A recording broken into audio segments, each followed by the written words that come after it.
बहुत सारे ऐसे लोग होंगे कि भाई वो इंतज़ार कर रहे होंगे कि कुछ थोड़ा सा लोन जो है वो सस्ता हो जाएगा तब हम घर जो है खरीद लेंगे। तो अब आपको लगता है कि एक सही वक्त आ गया है कि भाई अब लोगों को घर खरीदना चाहिए, या फिर आपको लग रहा है कि आगे जाकर जो है उनको और सौगात मिल जाएगी और जो है लोन सस्ता हो जाएगा?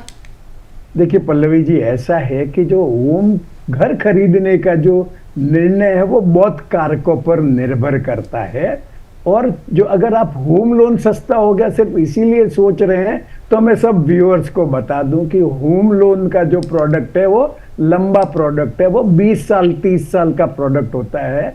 और उस दौरान इंटरेस्ट रेट के जो साइकिल होते हैं, जब इंटरेस्ट रेट बढ़ना शुरू हो जाता है और जब रिवर्स साइकिल में कम होना शुरू हो जाता है, तो वो ऐसे साइकिल कम से कम 3 साइकिल हो जाते हैं। तो आपको जो घर खरीदने का निर्णय है वो होम लोन की इंटरेस्ट रेट पे बेस नहीं करना चाहिए मेरी राय में।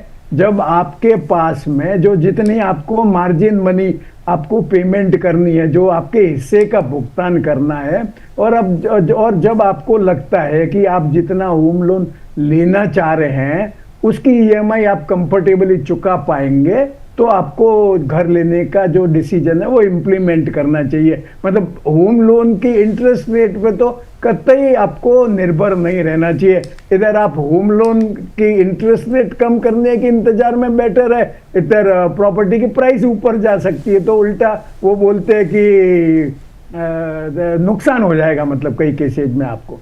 जी, ये आपने बहुत अच्छी बात जो है वो हमारे दर्शकों के लिए कही है कि भाई अगर आप सिर्फ इस चीज़ को देख रहे हैं कि लोन जो है सस्ता हो जाएगा, ईएमआई आपको कम पड़ने लग जाएगी, तो आपको बाकी फैक्टर्स को नहीं भूलना चाहिए। सिर्फ एक फैक्टर के पीछे जो है वो नहीं आपको ये सोचना चाहिए कि भाई अब मुझे घर खरीदना है, जैसा कि बलवंत जी बता रहे हैं। तो एक सवाल मेरा और है कि बैंक जो है जब रेट कट करेंगे तो इसका फ़ायदा जो है ये केवल सिर्फ नए खरीदारों के लिए होता है या पुराने ग्राहक जो है वो भी इसका फ़ायदा उठा सकते हैं? बैंक के नियम क्या कहते हैं बलवंत जी इसके बारे में? मैंने जैसे बताया आपको कि जो अक्टूबर 19 के बाद में जिन्होंने लोन लिए हैं सब ऑलमोस्ट आजकल लोन फ्लोटिंग रेट पे ही है, तो वो जो एक्सटर्नल जो बोरोइंग है उनकी जो एक्सटर्नल बेंचमार्किंग है उससे वो करते हैं।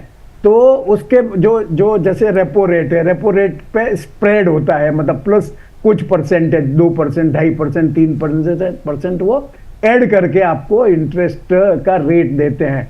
हाँ, बैंक जो नए कस्टमर्स हैं उनको एंटेज करने के लिए थोड़ा बेहतर रेट दे सकती है, परंतु वो भी कितनी देर तक दे पाएगी, क्योंकि अल्टीमेटली जो रेपो रेट है उससे कम रेट पे तो लैंड नहीं कर पाएंगी।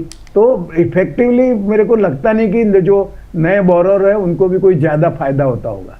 ओके। और आरबीआई जब रेपो रेट में दर में वृद्धि करता है तो मेरे को लगता है बाकी सबने भी ये देखा है कि बैंक जो होते हैं वो तुरंत जो होते हैं फटाफट ईएमआई बढ़ा देते हैं, लेकिन जब कम करने की बारी होती है तो बलवंत जी अक्सर ये देखा है कि बैंक जो है थोड़ा टाइम ज़्यादा लेते हैं। ऐसा क्यों होता है? नहीं, ये जो आप सिचुएशन बता रही है वो जब ये एक्सटर्नल बेंचमार्किंग का जो लैंडिंग का रेजिम आया उसके पहले की बात है।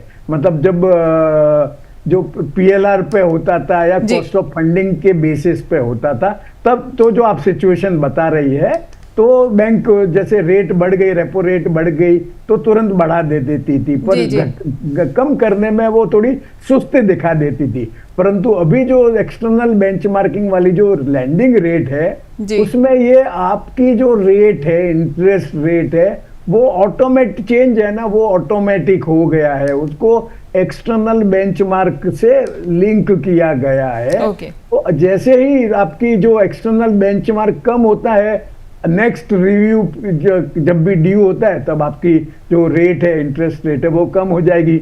और इसी तरह जब रेपो रेट या जो भी दूसरा एक्सटर्नल बेंचमार्क है वो जब बढ़ेगा तो आपकी जो लैंडिंग रेट है वो बढ़ जाएगी। मतलब अभी ये ऑटोमेट कर दिया है आरबीआई ने।